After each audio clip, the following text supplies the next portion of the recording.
ਪਾਤਸ਼ਾਹੀ ਦਾਵਾ है ना, हम राखत पातशाही दावा सिख अक्सर ये शब्द ਨੂੰ ਦੁਹਰਾਉਂਦੇ ਵੀ ਨੇ है ना, ਇਹਨਾਂ ਦੀ ਵਾਰਾਂ ਵੀ ਗਾਈਆਂ ਜਾਂਦੀਆਂ ਨੇ, ਮਾਣ ਵੀ ਮਹਿਸੂਸ ਕਰਦੇ ਨੇ ਕਿ ਗੁਰੂ ਨੇ ਸਾਨੂੰ ਪਾਤਸ਼ਾਹੀ ਦਾਵਾ ਬਖਸ਼ਿਆ। ਦੀਪ ਸਿੱਧੂ ਨੇ ਗੱਲ ਕੀਤੀ ਤਾਂ ਉਹ ਲੋਕਾਂ ਨੂੰ ਲੱਗਾ ਵੀ ਕੋਈ ਆ ਗਿਆ, ਤਾਂ ਉਹ ਜਿਹੜੇ ਉਸ ਘੇਰੇ ਦੇ ਵਿੱਚ ਵੀ ਸੀ ਉਹਨਾਂ ਨੇ ਇੱਕਦਮ ਆਪਣੇ ਆਪ ਨੂੰ ਪਹਿਚਾਣ ਕੇ ਉਹ ਨਾਲ ਆ ਕੇ ਖੜੇ ਹੋ ਗਏ ਵੀ ਨਹੀਂ ਅਸੀਂ ਤਾਂ ਪਾਤਸ਼ਾਹੀ ਦਾਵੇ ਵਾਲੇ ਹਾਂ। ਪਰ ਸਿੱਖ ਲਈ ਇਹ ਗੱਲਾਂ ਹੋਰ ਤਰ੍ਹਾਂ ਦੀਆਂ ਨੇ, ਜਿੱਥੇ ਕਿਤੇ ਸਿੱਖ ਨੂੰ ਰਾਸ਼ਟਰਵਾਦੀ ਦੇ ਥੱਲੇ ਲਿਆ ਕੇ ਤੇ ਉਹਦੇ ਤੋਂ ਉਹ ਜਿਹੜਾ ਸ਼ੇਰਾਂ ਵਾਲਾ ਜਾਂ ਪਾਤਸ਼ਾਹੀ ਦਾਵੇ ਦਾ ਨਿਆਰਾ ਪਾਣਾ ਉਹਨੂੰ ਖੋਹਣ ਦੀ ਕੋਸ਼ਿਸ਼ ਕੀਤੀ ਗਈ ਆ। ਕੋਈ ਆਈਬੀ ਦਾ ਚੀਫ ਰਿਟਾਇਰ ਹੋਇਆ ਉਹਨੇ ਬੁੱਕ ਲਿਖਤੀ, ਕੋਈ ਰਾਹ ਦਾ ਚੀਫ ਰਿਟਾਇਰ ਹੋਇਆ ਉਹਨੇ ਬੁੱਕ ਲਿਖਤੀ। ਜਿਹੜੇ ਸਾਡੇ ਉਸ ਕੇਸਰੀ ਨਿਸ਼ਾਨਾਂ ਦੇ ਥੱਲੇ ਜਿਹੜੇ ਸ਼ਹੀਦ ਹੋਏ ਨੇ ਉਹਨਾਂ ਨੂੰ ਉਹਨਾਂ ਦੀ ਸ਼ਹੀਦੀ, ਉਹਨਾਂ ਦਾ ਕਰੈਕਟਰ ਉਹ ਲੋਕ ਦੱਸਣਗੇ ਜਿਨ੍ਹਾਂ ਨੇ ਉਹਨਾਂ ਦੀ ਛਾਤੀ ਦੇ ਵਿੱਚ 100 ਫੈਰ ਮਾਰ ਕੇ ਉਹਨਾਂ ਨੂੰ ਸ਼ਹੀਦ ਕੀਤਾ। ਉਹ ਸਾਨੂੰ ਇਹ ਦੱਸਣਗੇ ਵੀ ਤੁਸੀਂ ਆਪਣੇ ਸ਼ਹੀਦ ਦਾ ਕੱਦ ਕੀ ਮਿਥਣਾ, ਉਹਨੂੰ ਸ਼ਹੀਦ ਕਹਿਣਾ ਕਿ ਨਹੀਂ ਕਹਿਣਾ, ਉਹਦੀਆਂ ਫੋਟੋਆਂ ਕਿਤੇ ਲਾਉਣੀਆਂ ਕਿ ਨਹੀਂ ਲਾਉਣੀਆਂ, ਉਹਨੂੰ ਦੱਸਣਗੇ ਵੀ ਫਲਾਣੇ ਨੇ ਫਿੱਟ ਕੀਤਾ ਸੀ, ਦੂਜੇ ਨੇ ਫਿੱਟ ਕੀਤਾ ਸੀ। ਇਹ ਆਪਣੇ ਆਪ 'ਚ ਬਹੁਤ ਖਤਰਨਾਕ ਗੱਲ ਆ। ਇਹਦਾ ਜਵਾਬ ਸਿੱਖਾਂ ਨੂੰ ਦੇਣਾ ਚਾਹੀਦਾ ਕਿ ਨਹੀਂ, ਇਹ ਅਸੀਂ ਤੈਅ ਕਰਾਂਗੇ ਸਾਡੇ ਸ਼ਹੀਦ ਕੌਣ ਨੇ। ਜਿਵੇਂ ਭਾਰਤ ਦੇ ਵਿੱਚ ਅਸੀਂ ਦੇਖਦੇ ਹਾਂ, ਭਾਰਤ ਦੇ ਵਿੱਚ ਇਹ ਕਿਹਾ ਜਾਂਦਾ ਹੈ ਕਿ ਤੁਹਾਡੇ ਲਈ ਤੁਸੀਂ ਬਾਅਦ ਦੇ ਵਿੱਚੋਂ ਦੇਸ਼ ਪਹਿਲਾਂ ਹੈ। ਸਿੱਖ ਜਿਹੜਾ ਆ ਉਹ ਜਾਤਾਂ, ਧਰਮਾਂ, ਮਜ਼ਹਬਾਂ, ਰਾਸ਼ਟਰਾਂ ਤੋਂ ਉੱਪਰ ਉੱਠ ਕੇ ਗੱਲ ਕਰਦਾ ਮਨੁੱਖ ਦੀ ਪੂਰਨ ਆਜ਼ਾਦੀ ਦੀ। ਕਿਵੇਂ ਦੇਖਦੇ ਹੋ ਕਿ ਤੁਹਾਡੀ ਸੋਵਰੈਨਟੀ ਹੈ ਉਹ ਲੋਕਤੰਤਰ ਦੇ ਵਿੱਚ ਬਚੀ ਰਹਿ ਸਕਦੀ ਹੈ, ਜਾਂ ਭਾਰਤੀ ਲੋਕਤੰਤਰ ਇਸ ਨੂੰ ਬਚਣ ਦਾ ਅਧਿਕਾਰ ਦਿੰਦਾ, ਸੋਵਰੈਨਟੀ ਨੂੰ, ਪ੍ਰਭੂ ਸੱਤਾ ਦੇ ਅਧਿਕਾਰ ਨੂੰ? ਜਿਹੜੀ ਗੱਲ ਬੇਸ਼ੱਕ ਉਹਨੇ ਸਿੱਧੂ ਮੂਸੇਵਾਲੇ ਨੇ ਆਪਣੇ ਗੀਤ 'ਚ ਕਹੀ ਆ ਕਿ ਧੱਕੇ ਨਾਲ ਮੰਗਦੇ ਹੋ ਅਸੀਂ ਤਾਂ ਨਹੀਂ ਦਿੰਦੇ। ਜਿਸ ਤਰੀਕੇ ਨਾਲ ਸਾਨੂੰ ਉਸ ਲੱਤ ਥੱਲਿਓਂ ਕੱਢਣ ਦੀ ਕੋਸ਼ਿਸ਼ ਕੀਤੀ ਜਾ ਰਹੀ ਆ, ਕਦੀ ਵੀ ਇਹ ਕੰਟਰੀ ਕਦੀ ਵੀ ਨਹੀਂ ਇਹ ਚਾਹੇਗੀ ਕਿ ਜਿਹੜੀਆਂ ਹਿੰਦੂਇਜ਼ਮ ਤੋਂ ਬਾਹਰ ਜਿਹੜੀਆਂ ਜਾਤਾਂ, ਧਰਮਾਂ, ਫਲਸਫੇ ਨੇ ਕਿ ਉਹ ਜਿਉਂਦੀਆਂ ਰਹਿ ਸਕਣ। ਵਿਚਾਰਾਂ ਦੀ ਇਹ ਜੰਗ ਹੈ ਜਾਂ ਦੂਜੀ ਮੱਤ ਨੂੰ ਆਪਣੇ ਵਿੱਚ ਗਲਬ ਕਰਨ ਦੀ ਜੋ ਹੋੜ ਹੈ, ਕੀ ਇਸ ਦਾ ਸਿੱਖਾਂ ਦੇ ਨਾਲ ਕਦੇ ਸਮਝੌਤਾ ਹੋ ਸਕਦਾ? ਇਹ ਜਿਹੜੀ ਕੌਮ ਹੈ ਇਹਦੇ ਵਿੱਚੋਂ ਪਤਾ ਨਹੀਂ ਲੱਗਦਾ ਕਿ ਕਦੋਂ ਕੋਈ, ਜਦੋਂ ਜਿਵੇਂ ਦੀਪ ਜਦੋਂ ਉਹਨੇ ਪੰਜਾਬ ਨੂੰ ਸਮਝਿਆ ਜਾਂ ਕੇਂਦਰ ਦੀਆਂ ਨੀਤੀਆਂ ਨੂੰ ਸਮਝਿਆ ਤਾਂ ਬੰਬੇ ਤੋਂ ਪੰਜਾਬ ਆ ਗਿਆ। ਤਾਂ ਤੁਹਾਨੂੰ ਕੀ ਲੱਗਦਾ ਕਿ ਜਿਹੜੇ ਇਹ ਨੌਜਵਾਨ ਨੇ ਜਦੋਂ ਇਹ ਕੇਂਦਰ ਨੂੰ ਅਤੇ ਪੰਜਾਬ ਨੂੰ ਸਮਝਣਗੇ ਇਹ ਫਿਰ ਮੁੜਨਗੇ, ਅਜਿਹੇ ਦੀਪ ਹੋਰ ਉੱਠਣਗੇ? 100% 100 ਨਹੀਂ 110%। ਇਹ ਗੁਰੂ ਨਾਨਕ ਦਾ ਫਲਸਫਾ ਹੈ। ਖਾਲਸੇ ਦੇ ਜਿਹੜੇ ਆ ਕੋਈ ਜਨਮ ਥੋੜ੍ਹਾ ਹੋਇਆ, ਖਾਲਸਾ ਦਾ ਸਾਜਿਆ ਗਿਆ, ਖਾਲਸਾ ਪ੍ਰਗਟ ਹੋਇਆ ਤੇ ਖਾਲਸੇ ਨੇ ਤਾਂ ਇਹ ਆਉਂਦੇ ਹੀ ਰਹਿਣਾ ਹੈ। ਜਿਹੜੀ ਉਹ ਸੋਚ ਆ ਉਹ ਜਿਉਂਦੀ ਰਹੂ। ਉਹ ਦੀਪ ਦੇ ਮੂੰਹ 'ਚੋਂ ਬਾਹਰ ਨਿਕਲੇ, ਉਹ ਚਾਹੇ ਸੰਤਾਂ ਦੇ ਮੂੰਹ 'ਚੋਂ ਬਾਹਰ ਨਿਕਲੇ ਜਾਂ ਕਿਸੇ ਦੇ ਵੀ ਮੂੰਹ 'ਚੋਂ ਬਾਹਰ ਨਿਕਲੇ, ਇਹ ਸੋਚ ਨਹੀਂ ਮਰਦੀ। ਇਹ ਜਿਹੜੀ ਸੋਚ ਆ ਪਵਿੱਤਰ ਰਾਜ ਕਰੇਗਾ ਖਾਲਸਾ, ਜਿਹੜਾ ਸੰਕਲਪ ਆ ਜਾਂ ਸਰਬੱਤ ਦੇ ਭਲੇ ਦੀ ਗੱਲ ਆ ਜਾਂ ਗੁਰੂ ਨਾਨਕ ਸਾਹਿਬ ਦਾ ਫਲਸਫਾ ਆ ਜਾਂ ਇਨ ਗਰੀਬ ਸਿੱਖਣ ਕੋ ਦਿਓ ਪਾਤਸ਼ਾਹੀ ਵਾਲੀ ਗੱਲ ਆ, ਉਹ ਸਿੱਖਾਂ ਦੇ ਮਨ 'ਚ ਵਸੀ ਹੋਈ ਆ, ਉਹਨੂੰ ਕੋਈ ਖੋ ਨਹੀਂ ਸਕਦਾ। ਵਾਹਿਗੁਰੂ ਜੀ ਕਾ ਖਾਲਸਾ, ਵਾਹਿਗੁਰੂ ਜੀ ਕੀ ਫਤਿਹ। ਤੁਸੀਂ ਦੇਖ ਰਹੇ ਹੋ ਪੰਜਾਬ ਕੇ ਟੀਵੀ। ਸਿੱਖਾਂ ਨੂੰ ਗੁਰੂ ਨੇ ਪਾਤਸ਼ਾਹੀ ਦਾਵਾ ਬਖਸ਼ਿਆ, ਮੀਰੀ ਪੀਰੀ ਦਾ ਸਿਧਾਂਤ ਬਖਸ਼ਿਆ। ਅੱਜ ਪਿੰਡ ਕੋਟਲਾ ਨਿਹੰਗ ਦੇ ਵਿੱਚ ਖੜੇ ਹਾਂ, ਜਿੱਥੇ ਅੱਜ ਪਾਤਸ਼ਾਹੀ ਦਾਵੇ ਨੂੰ ਸਮਰਪਿਤ ਇੱਕ ਸੈਮੀਨਾਰ ਕਰਵਾਇਆ ਗਿਆ। ਸਿੱਖ ਚਿੰਤਕਾਂ ਨੇ ਅਤੇ ਸਿੱਖ ਜੁਝਾਰੂਆਂ ਨੇ ਆਪਣੇ ਵਿਚਾਰ ਪੇਸ਼ ਕੀਤੇ ਨੇ ਅਤੇ ਕਿਉਂ ਪਾਤਸ਼ਾਹੀ ਦਾਵਾ ਸਿੱਖਾਂ ਦੇ ਲਈ ਜ਼ਰੂਰੀ ਹੈ ਅਤੇ ਪਾਤਸ਼ਾਹੀ ਦਾਵੇ ਦਾ ਭਾਰਤੀ ਲੋਕਤੰਤਰ ਦੇ ਵਿੱਚ ਹੋ ਰਿਹਾ ਘਾਣ ਦੇ ਬਾਰੇ ਸਿੱਖਾਂ ਦੇ ਅਵਚੇਤਨ ਮਨਾਂ ਨੂੰ ਚੇਤਨ ਕੀਤਾ। ਤਾਂ ਸਾਡੇ ਨਾਲ ਬਾਬਾ ਬਖਸ਼ੀਸ਼ ਸਿੰਘ ਜੀ ਨੇ, ਉਹਨਾਂ ਦੇ ਨਾਲ ਇਸ ਮਾਮਲੇ ਦੇ ਉੱਤੇ ਕੁਝ ਸਮਾਂ ਗੱਲਬਾਤ ਕਰਦੇ ਹਾਂ। ਆਓ। ਵਾਹਿਗੁਰੂ ਜੀ ਕਾ ਖਾਲਸਾ, ਵਾਹਿਗੁਰੂ ਜੀ ਕੀ ਫਤਿਹ। ਵਾਹਿਗੁਰੂ ਜੀ ਕਾ ਖਾਲਸਾ, ਵਾਹਿਗੁਰੂ ਜੀ ਕੀ ਫਤਿਹ ਜੀ। ਬਾਬਾ ਜੀ, ਸਭ ਤੋਂ ਪਹਿਲਾਂ ਤਾਂ ਇਹੀ ਜਾਣਨਾ ਚਾਹਾਂਗੇ ਕਿ ਪਾਤਸ਼ਾਹੀ ਦਾਵਾ ਹੈ ਨਾ, ਹਮ ਰਾਖਤ ਪਾਤਸ਼ਾਹੀ ਦਾਵਾ, ਸਿੱਖ ਅਕਸਰ ਇਹ ਸ਼ਬਦ ਨੂੰ ਦੁਹਰਾਉਂਦੇ ਵੀ ਨੇ ਹੈ ਨਾ, ਇਹਨਾਂ ਦੀ ਵਾਰਾਂ ਵੀ ਗਾਈਆਂ ਜਾਂਦੀਆਂ ਨੇ, ਮਾਣ ਵੀ ਮਹਿਸੂਸ ਕਰਦੇ ਨੇ ਕਿ ਗੁਰੂ ਨੇ ਸਾਨੂੰ ਪਾਤਸ਼ਾਹੀ ਦਾਵਾ ਬਖਸ਼ਿਆ। ਪਰ ਦੂਸਰੇ ਪਾਸੇ ਜਦੋਂ ਅਸਲੀਅਤ ਦੇ ਵਿੱਚ ਇਸ ਦਾਅਵਿਆਂ ਦੇ ਵੱਲ ਜਾਂ ਲੋਕਾਂ ਦੇ ਵੱਲ ਦੇਖਦੇ ਹਾਂ ਤਾਂ ਲੋਕ ਉਸ ਪਾਸੇ ਵੱਲ ਨੂੰ ਤੁਰਦੇ ਘੱਟ ਨਜ਼ਰ ਆਉਂਦੇ ਨੇ, ਜਾਂ ਲੋਕਾਂ ਦੇ ਜੀਵਨ ਦੇ ਵਿੱਚ ਪਾਤਸ਼ਾਹੀ ਦਾਵੇ ਦਾ ਹੋਣਾ ਸਿੱਖਾਂ ਦੇ ਜੀਵਨ ਦੇ ਵਿੱਚ ਕਿੰਨਾ ਕੁ ਮਹੱਤਵਪੂਰਨ? ਬਹੁਤ ਜ਼ਿਆਦਾ ਮਹੱਤਵਪੂਰਨ ਆ, ਬਹੁਤ ਮਹੱਤਵਪੂਰਨ ਆ। ਔਰ ਕਿਤੇ ਵੀ ਸਹਿਜੇ ਸਿੱਖਾਂ ਦੇ ਮਨ ਦੇ ਵਿੱਚ ਪਾਤਸ਼ਾਹੀ ਦਾਵੇ ਦੀ ਜਿਹੜੀ ਗੱਲ ਆ ਉਹ ਪਈ ਆ। ਉਹਨੂੰ ਕੋਈ ਵੀ ਬੰਦਾ, ਉਹ ਮਤਲਬ ਕਿ ਇਹ ਅਚਨਚੇਤ ਜਦੋਂ ਇੱਦਾਂ ਦੀ ਕੋਈ ਬੰਦਾ, ਕੋਈ ਜੁਝਾਰੂ ਗੱਲ ਕਰਦਾ ਤਾਂ ਜਿਵੇਂ ਇੱਕ ਕੋਈ ਛੋਟਾ ਬੱਚਾ ਸ਼ੇਰ ਦਾ ਭੇਡਾਂ 'ਚ ਲਗਾਤਾਰ ਰਹੀ ਤਾਂ ਉੱਦਾਂ ਹੀ ਮਿਆਂਕਣ ਲੱਗ ਜਾਂਦਾ। ਕਿਤੇ ਅਚਾਨਕ ਉਹ ਆਪਣੇ ਚਿਹਰੇ ਨੂੰ ਦੇਖਦਾ ਤੇ ਉਹ ਬੜਕ ਮਾਰਦਾ, ਉਹਨੂੰ ਲੱਗਦਾ ਵੀ ਨਹੀਂ ਉਹਦੇ ਅੰਦਰ ਸਾਰਾ ਕੁਝ ਪਿਆ ਹੁੰਦਾ। ਪਰ ਉਹਦੀ ਸੰਗਤ ਕਰਕੇ ਜਾਂ ਉਹਦੇ ਇਰਦ ਗਿਰਦ ਦੇ ਪ੍ਰਭਾਵ ਕਰਕੇ ਕਿਤੇ ਨਾ ਕਿਤੇ ਇਦਾਂ ਦੀ ਗੱਲ ਹੋ ਜਾਂਦੀ। ਜਦੋਂ ਅਸੀਂ ਬਹੁਤ ਗਿਣਤੀ ਸਾਡੇ ਤੇ ਪ੍ਰਭਾਵ ਇਦਾਂ ਦਾ ਪੈਂਦਾ ਹੈ, ਰਾਸ਼ਟਰਵਾਦ ਦਾ, ਇਹੋ ਜਿਹੀਆਂ ਗੱਲਾਂ ਦਾ, ਉਦੋਂ ਕਿਤੇ ਨਾ ਕਿਤੇ ਦੁਚਿੱਤੀ 'ਚ ਜਿਹੜਾ ਬੰਦਾ ਹੁੰਦਾ ਹੈ, ਜਦੋਂ ਅਚਨਚੇਤ ਕੋਈ ਬੰਦਾ ਇੱਕਦਮ ਆ ਕੇ ਗੱਲ ਕਰਦਾ ਹੈ, ਜਿਵੇਂ ਦੀਪ ਸਿੱਧੂ ਨੇ ਗੱਲ ਕੀਤੀ, ਤਾਂ ਉਹ ਲੋਕਾਂ ਨੂੰ ਲੱਗਾ ਵੀ ਕੋਈ ਆ ਗਿਆ, ਤਾਂ ਉਹ ਜਿਹੜੇ ਉਸ ਘੇਰੇ ਦੇ ਵਿੱਚ ਵੀ ਸੀ ਉਹਨਾਂ ਨੇ ਇੱਕਦਮ ਆਪਣੇ ਆਪ ਨੂੰ ਪਹਿਚਾਣ ਕੇ ਉਹ ਨਾਲ ਆ ਕੇ ਖੜੇ ਹੋ ਗਏ ਵੀ ਨਹੀਂ, ਅਸੀਂ ਤਾਂ ਪਾਤਸ਼ਾਹੀ ਦਾਅਵੇ ਵਾਲੇ ਹਾਂ, ਅਤੇ ਅਸੀਂ ਜਿਹੜੀ ਝੂਠਾ ਰਾਸ਼ਟਰਵਾਦ ਆ, ਜਿਹਨੂੰ ਇਹ ਲੋਕਾਂ ਦੇ ਮਨਾਂ 'ਚ ਭਰਿਆ ਜਾ ਰਿਹਾ ਕਿ ਜਿਹੜਾ ਇੱਕ ਰਾਸ਼ਟਰ ਹੁੰਦਾ ਆ ਇਹ ਸੁਪਰੀਮ ਹੁੰਦਾ ਆ। ਔਰ ਤੁਸੀਂ ਜਿੰਨੀਆਂ ਡਿਬੇਟਾਂ ਦੇਖੋਗੇ ਨੈਸ਼ਨਲ ਚੈਨਲਾਂ ਦੇ ਉੱਤੇ, ਉਹ ਇਹੀ ਹੋਣਗੀਆਂ ਕਿ ਰਾਸ਼ਟਰ ਸੇ ਪਹਿਲੇ ਕਿਆ ਹੈ। ਪਰ ਸਿੱਖ ਲਈ ਇਹ ਗੱਲਾਂ ਹੋਰ ਤਰ੍ਹਾਂ ਦੀਆਂ ਨੇ। ਜਿੱਥੇ ਕਿਤੇ ਸਿੱਖ ਨੂੰ ਰਾਸ਼ਟਰਵਾਦੀ ਦੇ ਥੱਲੇ ਲਿਆ ਕੇ ਅਤੇ ਉਹਦੇ ਤੋਂ ਉਹ ਜਿਹੜਾ ਸ਼ੇਰਾਂ ਵਾਲਾ ਜਾਂ ਪਾਤਸ਼ਾਹੀ ਦਾਅਵੇ ਦਾ ਨਿਆਰਾ ਪਾਣਾ, ਉਹਨੂੰ ਖੋਹਣ ਦੀ ਕੋਸ਼ਿਸ਼ ਕੀਤੀ ਗਈ ਆ।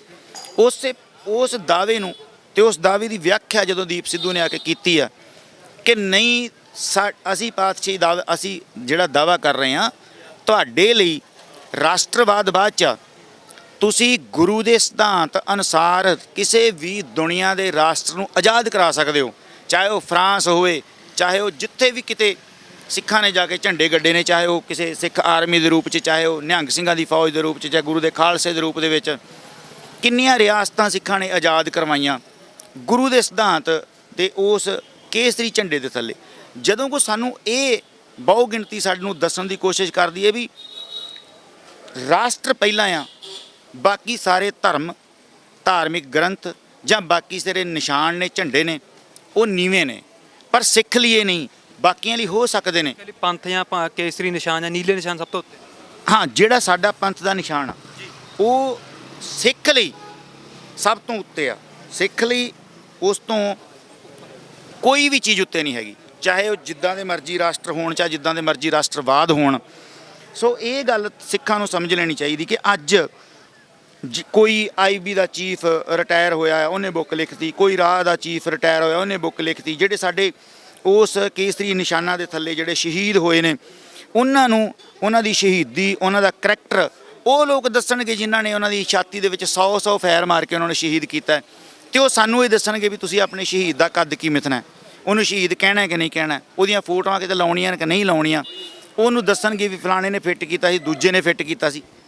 ਇਹ ਆਪਣੇ ਆਪ 'ਚ ਬਹੁਤ ਖਤਰਨਾਕ ਗੱਲ ਆ। ਇਹਦਾ ਜਵਾਬ ਸਿੱਖਾਂ ਨੂੰ ਦੇਣਾ ਚਾਹੀਦਾ ਕਿ ਨਹੀਂ, ਇਹ ਅਸੀਂ ਤੈਅ ਕਰਾਂਗੇ ਸਾਡੇ ਸ਼ਹੀਦ ਕੌਣ ਨੇ।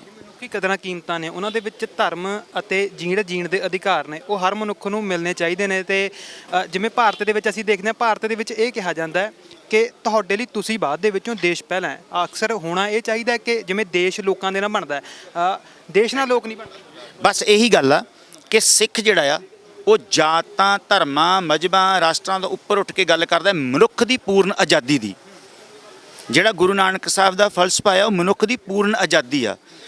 ਜੇ ਮਨੁੱਖ ਦੀ ਆਜ਼ਾਦੀ ਦੇ ਉੱਤੇ ਕੋਈ ਵੀ ਬੰਦਾ, ਚਾਹੇ ਉਹ ਭਾਵੇਂ ਸਿੱਖ ਵੀ ਕਿਉਂ ਨਾ ਹੋਏ, ਜੇ ਉਹ ਇਦਾਂ ਦੀ ਭਾਸ਼ਾ ਅਖਤਿਆਰ ਕਰਦਾ ਹੈ ਤੇ ਉਹਨੂੰ ਵੀ ਮਾਨਤਾ ਨਹੀਂ ਦਿੱਤੀ ਜਾਂਦੀ, ਉਹਨੂੰ ਵੀ ਮਾਨਤਾ ਨਹੀਂ ਦਿੱਤੀ ਜਾਂਦੀ। ਚਾਹੇ ਉਹ ਕੋਈ ਬੇਅੰਤ ਸਿੰਘ ਹੋਏ ਆ, ਕਹੇ ਮੈਂ ਸਰਦਾਰ ਹਾਂ, ਚਾਹੇ ਉਹ ਕੋਈ GBS ਸਿੱਧੂ ਹੋਏ ਜਿਹੜਾ ਰਾਜ ਦਾ ਚੀਫ ਹੈ, ਜਿਹਨੇ ਬੁੱਕ ਲਿਖੀ ਹੈ, ਉਹ ਵੀ ਕਵੇ ਕਿ ਮੇਰੇ ਲਈ ਪਹਿਲਾ ਰਾਸ਼ਟਰ ਆ। ਜਿਹੜੇ ਉਹ ਲੋਕ ਨੇ, ਮਤਲਬ ਸਾਡਾ ਕਹਿਣ ਦਾ ਭਾਵ ਇਹ ਆ ਵੀ ਜਿਹੜਾ ਗੁਰੂ ਨਾਨਕ ਦਾ ਫਲਸਫਾ ਆ ਉਹ ਮਨੁੱਖ ਦੀ ਪੂਰਨ ਆਜ਼ਾਦੀ ਦੀ ਗੱਲ ਕਰਦਾ ਹੈ, ਹਲੀਮੀ ਰਾਜ ਦੀ ਗੱਲ ਕਰਦਾ ਆ।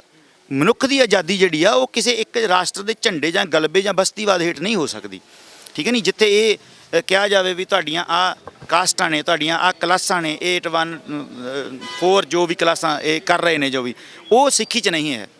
ਸਿੱਖੀ ਦੇ ਵਿੱਚ ਤਾਂ ਇੱਥੋਂ ਤੱਕ ਕਿਹਾ ਗਿਆ ਕਿ ਜਾਤ ਵੀ ਪੁੱਛਣੀ ਗੁਨਾਹ ਆ। ਸਰਬੱਤ ਦੇ ਭਲੇ ਦੀ ਗੱਲ ਕਰਦੇ, ਅਰਦਾਸ ਕਰਦੇ ਹਾਂ ਅਸੀਂ, ਅਤੇ ਅਸੀਂ ਰਾਜ ਕਰੇਗਾ ਖਾਲਸਾ ਦੀ ਗੱਲ ਕਰਦੇ ਹਾਂ। ਅਤੇ ਖਾਲਸੇ ਦਾ ਰਾਜ ਜੇ ਨਹੀਂ ਹੁੰਦਾ, ਜਿਹੜੀਆਂ ਗੱਲਾਂ ਹੁੰਦੀਆਂ ਨੇ ਕਰਪਸ਼ਨ ਘੱਟ ਕਰ ਲਓ, ਤੁਸੀਂ ਨਸ਼ਾ ਘੱਟ ਕਰ ਲਓ, ਇਹ ਸਾਰੀਆਂ ਗੱਲਾਂ ਤਾਂ ਇੱਕ ਇੱਕ ਵਿਸ਼ੇ 'ਚ ਚੁਣਦੇ ਨੇ। ਖਾਲਸਾ ਤਾਂ ਇਹ ਜਿਹੜੀਆਂ ਅੱਜ ਕਹਿੰਦੇ ਨੇ ਰੇਪਿਸਟ ਨੂੰ ਸਜ਼ਾ ਦਿਓ, ਫਲਾਣੇ ਨੂੰ ਦਿਓ, ਇਹ ਤਾਂ ਬੰਦਾ ਸਿੰਘ ਬਹਾਦਰ ਨੇ ਸਭ ਤੋਂ ਪਹਿਲਾਂ ਕਪੂਰੀਆ ਕੇ ਰੇਪਿਸਟ ਨੂੰ ਸਜ਼ਾ ਦਿੱਤੀ। ਖਾਲਸੇ ਨੇ ਤਾਂ ਬਹੁਤ ਪਰਪੱਕ ਸਿਧਾਂਤਾਂ ਦੇ ਨਾਲ ਮਨੁੱਖ ਦੀ ਪੂਰਨ ਆਜ਼ਾਦੀ ਦੀ ਗੱਲ ਕੀਤੀ ਹੈ ਜੀ। ਜਿਸ ਢੰਗ ਦੇ ਨਾਲ ਜਿਵੇਂ ਭਾਰਤ ਦੇ ਲੋਕਤੰਤਰ ਦੇ ਵਿੱਚ ਤੁਸੀਂ ਕਿਵੇਂ ਦੇਖਦੇ ਹੋ ਕਿ ਤੁਹਾਡੀ ਸੋਵਰੈਨਟੀ ਹੈ ਉਹ ਲੋਕਤੰਤਰ ਦੇ ਵਿੱਚ ਬਚੀ ਰਹਿ ਸਕਦੀ ਹੈ, ਜਾਂ ਭਾਰਤੀ ਲੋਕਤੰਤਰ ਇਸ ਨੂੰ ਬਚਣ ਦਾ ਅਧਿਕਾਰ ਦਿੰਦਾ, ਸੋਵਰੈਨਟੀ ਨੂੰ, ਪ੍ਰਭੂ ਸੱਤਾ ਦੇ ਅਧਿਕਾਰ ਨੂੰ? ਨਹੀਂ ਦਿੰਦਾ, ਨਹੀਂ, ਦੇ ਨਹੀਂ ਰਿਹਾ। ਨਾ ਬਿਲਕੁਲ ਨਹੀਂ ਦੇ ਰਿਹਾ। ਉਹ ਕਹਿੰਦਾ ਕਿ ਤੁਸੀਂ ਜੋ ਮਰਜ਼ੀ ਕਰੋ, ਪਰ ਤੁਸੀਂ ਸਾਡੇ ਥੱਲੇ ਜਿਹੜੀ ਗੱਲ ਬੇਸ਼ੱਕ ਉਹਨੇ ਸਿੱਧੂ ਮੂਸੇਵਾਲੇ ਨੇ ਆਪਣੇ ਗੀਤ 'ਚ ਕਹੀ ਆ ਕਿ ਧੱਕੇ ਨਾਲ ਮੰਗਦੇ ਹੋ ਅਸੀਂ ਤਾਂ ਨਹੀਂ ਦਿੰਦੇ। ਜਿਸ ਤਰੀਕੇ ਨਾਲ ਸਾਨੂੰ ਉਸ ਲੱਤ ਥੱਲਿਓਂ ਕੱਢਣ ਦੀ ਕੋਸ਼ਿਸ਼ ਕੀਤੀ ਜਾ ਰਹੀ ਆ, ਕਦੀ ਵੀ ਇਹ ਕੰਟਰੀ ਕਦੀ ਵੀ ਨਹੀਂ ਇਹ ਚਾਹੇਗੀ ਕਿ ਜਿਹੜੀਆਂ ਹਿੰਦੂਇਜ਼ਮ ਤੋਂ ਬਾਹਰ ਜਿਹੜੀਆਂ ਜਾਤਾਂ ਧਰਮਾਂ ਫਲਸਫੇ ਨੇ ਕਿ ਉਹ ਜਿਉਂਦੀਆਂ ਰਹਿ ਸਕਣ। ਇਹਨਾਂ ਸਾਰੀਆਂ ਨੂੰ ਮਾਰਨ ਦੀ ਕੋਸ਼ਿਸ਼ ਕਰਨੀ ਆ।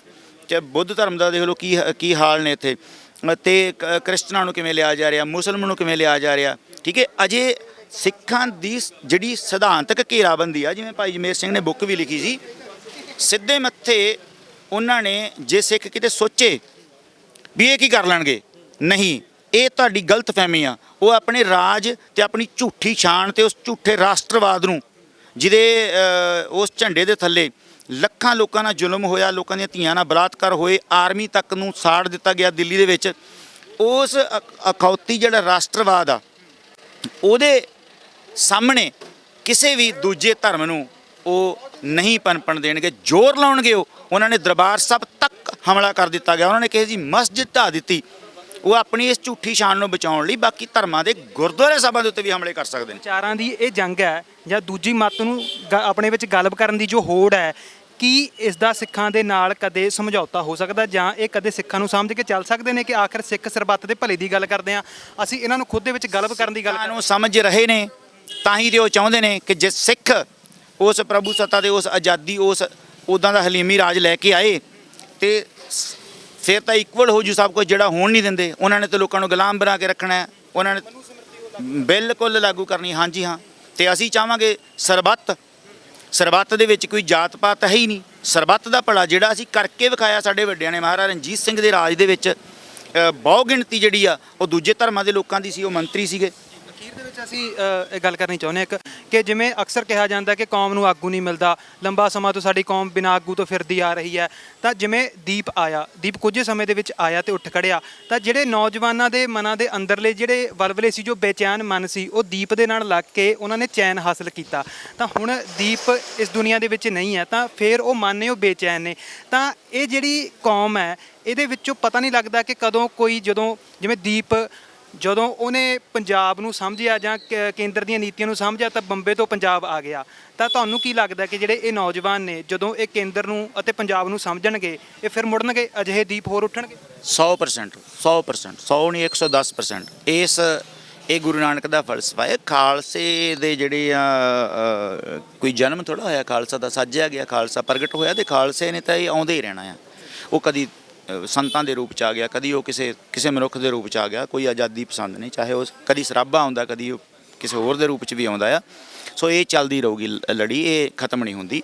ਜਿਹੜੀ ਉਹ ਸੋਚ ਆ ਉਹ ਜਿਉਂਦੀ ਰਹੂਗੀ। ਉਹ ਦੀਪ ਦੇ ਮੂੰਹ 'ਚੋਂ ਬਾਹਰ ਨਿਕਲੇ, ਉਹ ਚਾਹੇ ਸੰਤਾਂ ਦੇ ਮੂੰਹ 'ਚੋਂ ਬਾਹਰ ਨਿਕਲੇ ਜਾਂ ਉਹ ਕਿਸੇ ਦੇ ਵੀ ਮੂੰਹ 'ਚੋਂ ਬਾਹਰ ਨਿਕਲੇ, ਉਹ ਇਹ ਸੋਚ ਨਹੀਂ ਮਰਦੀ। ਇਹ ਜਿਹੜੀ ਸੋਚ ਆ ਪਵਿੱਤਰ, ਰਾਜ ਕਰੇਗਾ ਖਾਲਸਾ, ਜਿਹੜਾ ਸੰਕਲਪ ਆ ਜਾਂ ਸਰਬੱਤ ਦੇ ਭਲੇ ਦੀ ਗੱਲ ਆ ਜਾਂ ਗੁਰੂ ਨਾਨਕ ਸਾਹਿਬ ਦਾ ਫਲਸਫਾ ਆ ਜਾਂ ਇਨ ਗਰੀਬ ਸਿੱਖਣ ਕੋ ਦਿਓ ਪਾਤਸ਼ਾਹੀ ਵਾਲੀ ਗੱਲ ਆ, ਉਹ ਸਿੱਖਾਂ ਦੇ ਮਨ 'ਚ ਵਸੀ ਹੋਈ ਆ, ਉਹਨੂੰ ਕੋਈ ਖੋ ਨਹੀਂ ਸਕਦਾ, ਨਹੀਂ ਹੋ ਸਕਦਾ। ਬਹੁਤ ਬਹੁਤ ਧੰਨਵਾਦ। ਤਾਂ ਗੱਲਬਾਤ ਕੀਤੀ ਹੈ ਬਾਬਾ ਬਖਸ਼ੀਸ਼ ਸਿੰਘ ਜੀ ਦੇ ਨਾਲ, ਜਿਨ੍ਹਾਂ ਨੇ ਆਖਿਆ ਕਿ ਜੋ ਸਰਬੱਤ ਦੇ ਭਲੇ ਦੀ ਗੱਲ ਖਾਲਸਾ ਕਰਦਾ ਤਾਂ ਭਾਰਤੀ ਸੰਵਿਧਾਨ ਜਾਂ ਲੋਕਤੰਤਰ ਉਸ ਨੂੰ ਆਪਣੇ ਵਿੱਚ ਗਲਬ ਕਰਨਾ ਚਾਹੁੰਦਾ, ਕਿਉਂਕਿ ਭਾਰਤੀ ਜੋ ਨੀਤੀ ਘਾੜੇ ਨੇ ਜਾਂ ਜੋ ਨੀਤੀਆਂ ਘੜਦੇ ਨੇ, ਉਹਨਾਂ ਨੂੰ ਇਹ ਡਰ ਹੈ ਕਿ ਜੇ ਸਿੱਖਾਂ ਦਾ ਫਲਸਫਾ ਜੋ ਪੂਰੀ ਦੁਨੀਆ ਨੂੰ ਅਤੇ ਸਾਂਝੀਵਾਲਤਾ ਦੀ ਅਤੇ ਏਕੇ ਦੀ ਗੱਲ ਕਰਦਾ, ਉਹ ਮਨੂ ਸਮਿਰਤੀ ਦੇ ਫਲਸਫੇ ਨੂੰ ਖਤਮ ਕਰ ਦੇਵੇਗਾ। ਤਾਂ ਤੁਸੀਂ ਬਣੇ ਰਹੋ ਪੰਜਾਬ KTV ਦੇ ਨਾਲ।